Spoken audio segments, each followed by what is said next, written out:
I still hold my mom ransom because the two boys that follow after me, my brothers, were born in provincial hospitals. Okay, some were born in private hospitals, but I had to be born in the damn township. So I'm like, Mom, like, why didn't you plan for me? Why didn't you plan for me? Tisetso was born in a provincial hospital in town. Homozo in a private hospital. He had a Discovery medical aid. And I was just in some clinic somewhere, the nearest clinic they could find in Lebogong that I could give birth to her. So I was a product of a high school love affair. And in that case, I was born in Lebogong, and that was 24 years ago. And I remember in the year 2003, I remember my mother was going through a divorce. I remember the previous year I had lost my baby sister who passed away. I remember my stepdad was being retrenched at work. We had buried my grandfather, so everything was working against the family. And I think I was 13 years old, and I told God, because I'm Christian, I'm from a Christian background. And I remember my mom opened the Bible once, and she opened a verse which had a headline that said, participating in the sufferings of Christ. If you bear Christ's name, therefore do not be still hold my mom ransom because the two boys that follow after me, my brothers, were born in provincial hospitals. Okay, some were born in private hospitals, but I had to be born in the damn township. So I'm like, Mom, like, why didn't you plan for me? Why didn't you plan for me? Tisetso was born in a provincial hospital in town. Homozo in a private hospital. He had a Discovery medical aid. And I was just in some clinic somewhere, the nearest clinic they could find in Lebogong that I could give birth to her. So I was a product of a high school love affair. And in that case, I was born in Lebogong, and that was 24 years ago. And I remember in the year 2003, I remember my mother was going through a divorce. I remember the previous year I had lost my baby sister who passed away. I remember my stepdad was being retrenched at work. We had buried my grandfather, so everything was working against the family. And I think I was 13 years old, and I told God, because I'm Christian, I'm from a Christian background. And I remember my mom opened the Bible once, and she opened a verse which had a headline that said, participating in the sufferings of Christ. If you bear Christ's name, therefore do not be surprised when certain challenges come your way, because Christ also had to go through something. So when you go through something, it's like, I know, my brother who came before me went through it. So Mommy opened that scripture and it said that, and I was 13 years old. Enough. December 2014 of around 24%. And at that stage, they expected the growth to be around 2.1, escalating in 2016 to 2.7. So now we do know that the Rand started doing things, and so did commodity prices from the 24th of August. We called it our own version of Black Monday in 2015. But given that, we know Moody was here in the country about last week, and they haven't written us off, but we do think that 2.1 is now 1.8. So may I ask that you give yourselves a big round of applause, because to sit here having your own business when you could have closed it is really sheer hard work from you. So you can look at the numbers and start to wonder, is it a challenge or an opportunity? My view, I think it's an opportunity, and it makes a difference in different people's lives.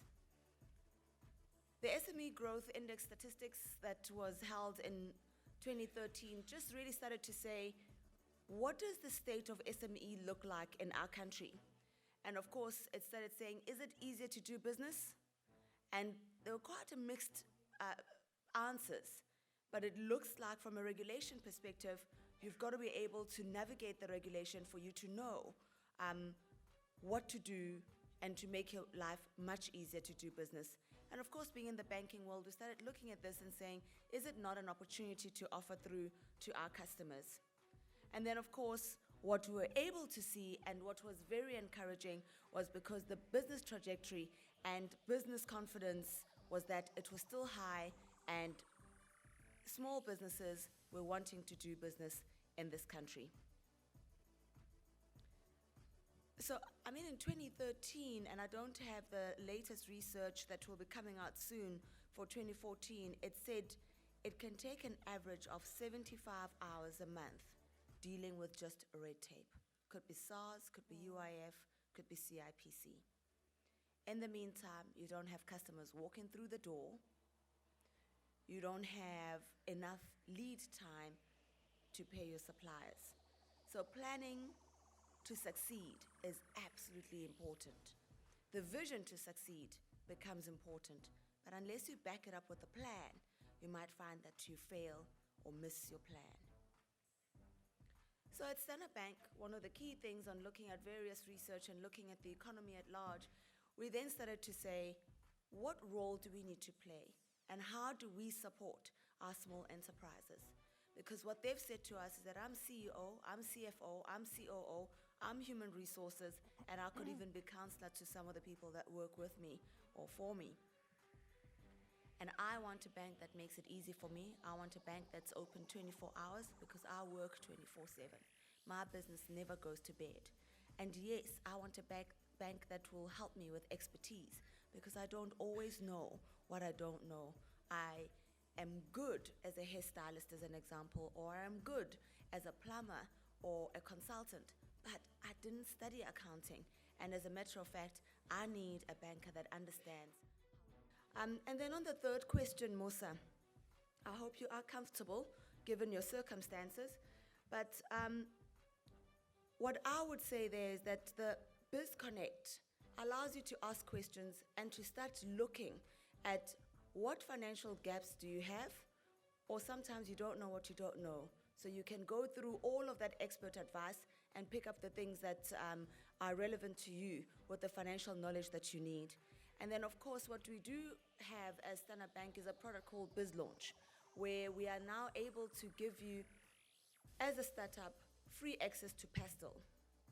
And Pastel allows you to then organize your finances so that you have a financial structure without having to hire an accountant.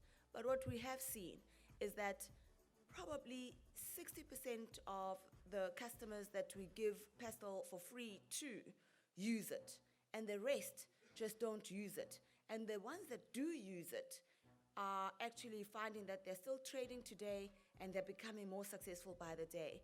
And for some others, because to try and do your finances can be quite arduous and quite time consuming because it needs you to concentrate. When they don't use it and you got a slip here and a slip there, it's time to look for excess funding or additional funding. You actually can't find your financials. Whereas if you have the discipline to do it on a monthly basis, daily basis, weekly basis, whichever time or period you choose, you always have an idea as to how your business is doing. Because that's another way of understanding your business that banks can then look and say, how best can they help you with access to funding?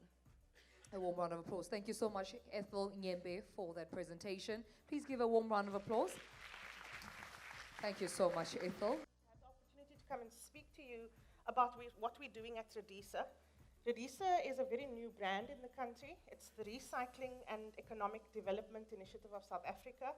We were founded in 2010. And our concept that we developed around circular economies was in fact approved in 2012. And I'd just like to share with you the state of the world, why we looked at the concept of waste into worth, which is our sort of catchphrase, and where the opportunities lie for small businesses and what we're doing to in fact encourage small business development. In other words, when you buy the water that you drink in a bottle, surely there's a cost to get that water to you in that bottle, but there is an extended cost because that bottle that carried just the commodity that you wanted, which was the water, needs to be dealt with, otherwise it gets dumped into the waste system, buried, and then starts creating an environmental impact, which you are still paying for through your tax base, might I tell you. And we haven't even begun to quantify what the impact is.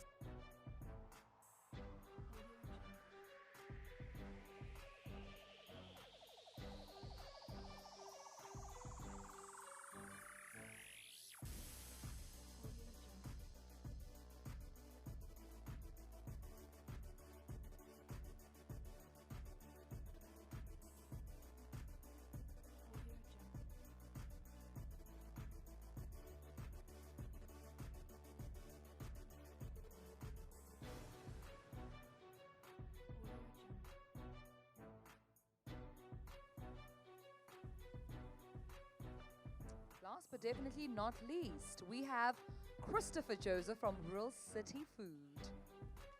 Fabulous. Congratulations. Come down and get your handshake. All right. Thank you very much.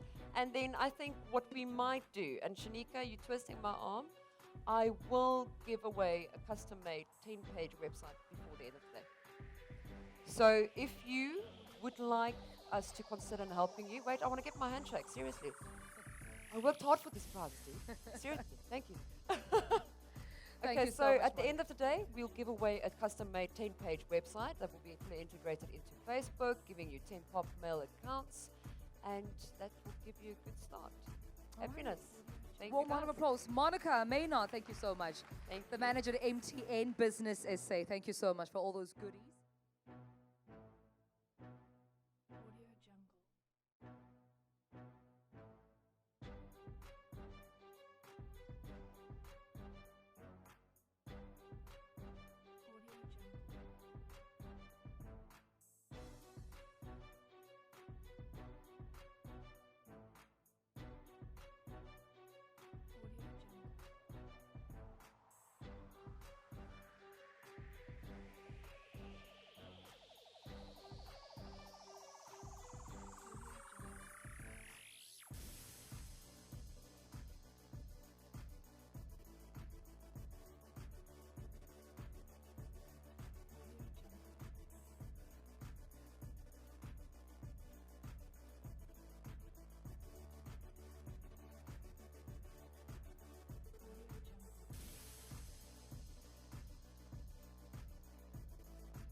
Hello and good afternoon.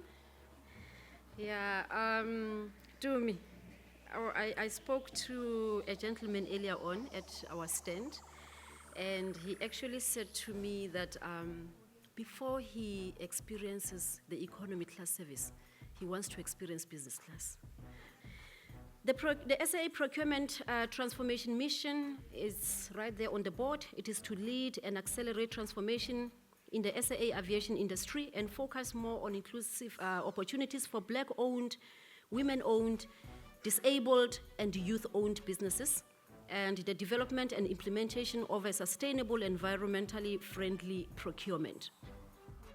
We're from MTN Business. Yes. I'm the account manager SME for the Western Cape. Tatum is from our Account public manager, sector. public sector. Wonderful. Yep. Okay. The experience has been fantastic. We've met lots of people in the SME space. Yes. It's been a great opportunity for us to launch our products, Wonderful. invite more people into the MTN experience, and that's been really great so far. Okay, so what are you taking away from the whole experience today? Well, I think we've had so much interest here today that we're so excited to start engaging with small medium enterprises and actually assisting them. So MTN has been very active in the small medium enterprise environment, and now we're actually taking something to market, Wonderful. which obviously will benefit small medium enterprise. And then there's been so much positive feedback that we're super excited. So we've engaged a lot with the small medium enterprises, and actually in some instances set up some guys to chat to each other. Wonderful. So there's a bit of synergy going. So Excellent. yeah, it's been great. We are from OTTC Training Center. We do refrigeration from the school level up to the top. Anything, and my emphasis today is promote truck refrigeration. It's a new field for us, and it's a lot of opportunities for entrepreneurs. Good. Excellent. So, just tell us a bit about what your expectations were for the day and what you've experienced so far. Excellent. Excellent. Excellent. I was in Johannesburg on the other one, on the first one, it was excellent too, and then I said, we can come to Cape Town as well. Okay, and what will you be taking from the day, from the experience?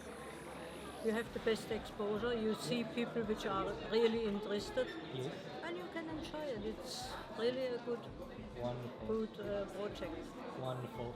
And tell us about the importance of platforms like this. Should we be having more of these? I think so. Rather have smaller exhibitions and a lot of people next door which is interested in the subject you're actually exposing here. It's Richard Lovett from Auto Atlantic BMW. We're across the road here. We've been entered into, supposed to get a stall here just to get a bit more awareness for the brand and for the sponsorship that they're doing. Okay, great. And tell us about your expectations coming here today and how the experience has been so far. Well, look, we always try keep an open mind, do conquest marketing and that kind of thing. Try be more visual around Cape Town and that kind of thing. And it's been received quite well actually. Okay, so great. a lot of good feedback from the clients, sending out brochures, that kind of thing. Okay. Yeah. Wonderful. And what will you be taking from the experience today? Well, as I say, I mean, it's a new thing for me to sort of come to the event like this and experience and interact with different clients and that kind of thing. Okay. So I suppose it broadens up your mind in the marketing world and that kind of thing. Okay, great news. And just in your own opinion, what's the importance of platforms like this, and should we be having more of it like this? I think it's extremely important. Out of sight, out of mind is a perspective that I always look at. And if you're not constantly trying to get your name out there and market and interact with people, then you're not really going to go anywhere. Okay, wonderful. Well, that's it. Thanks so much. Cheers. I sell my soul, quite literally, to somebody who is willing to invest in the idea. At Pickup, we don't have one person throwing their money at the idea. We have a massive group of investors. We have companies who have come forward and offered investment to the company. So an entrepreneur, folks, is not just somebody who throws money at something, makes it work, and then gets on with it. It's all of us. It's the guys who've started a business. It's the guys who failed, the guys who succeeded. We look at Michael Jordan, this quote from Michael Jordan. He missed more than 9,000 shots in his career. He lost almost 300 games. 26 times he was trusted to take the game's winning shot and he missed it. And he says he failed and failed over and over, and that's why he succeeds. And I think today, amongst his accolades, he's a 6-time NBA champion and 5-time NBA MVP. And I'm sure if I had to ask anybody here whose name you would think of when I said NBA or basketball, you would have immediately said Michael Jordan, right? And it's true. You have to fail in order to succeed. You have to know what it's like to hit rock bottom. If you don't hit rock bottom, you're never going to truly know. So I just wanted to give you an idea of what I think it takes, particularly with regards to Pickup, what it takes to be successful in your business. Organized chaos is number one. None of us, or most of us at least, we are not extremely well-organized people who jump into a business and get involved. As long as we are organized and there's chaos on the board, we know what's going on. If you look at this board, nobody here has any clue what's going on, except perhaps the time comparison in the top right where Pickup comes out on top. But everywhere else, you have no clue. But I know what's going on, and my team knows what's going on. We look at our desks. If we need 3 computers to do our job with cables all over the show and people sitting opposite each other, that's what we need. That's what's going to help you succeed in your business. The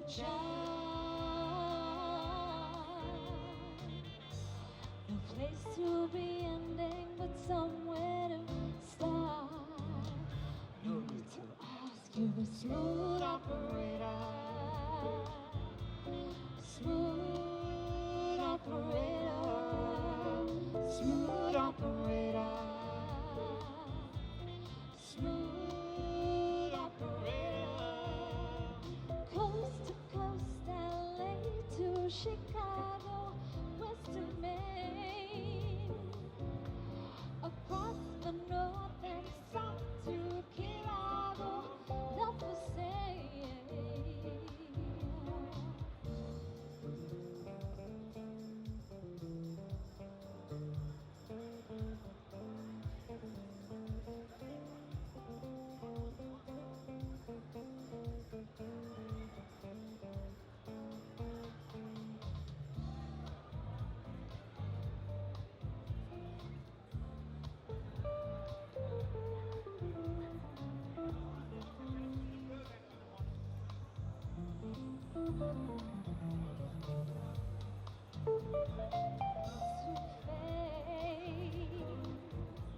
Each loosely game, each shadow box and double cross, it needs a change. A license to love, insurance to hold. Melt all your memories and chains to gold. A place to be ending, but somewhere to start. No need to ask you, smooth operator. Smooth operator. Smooth operator.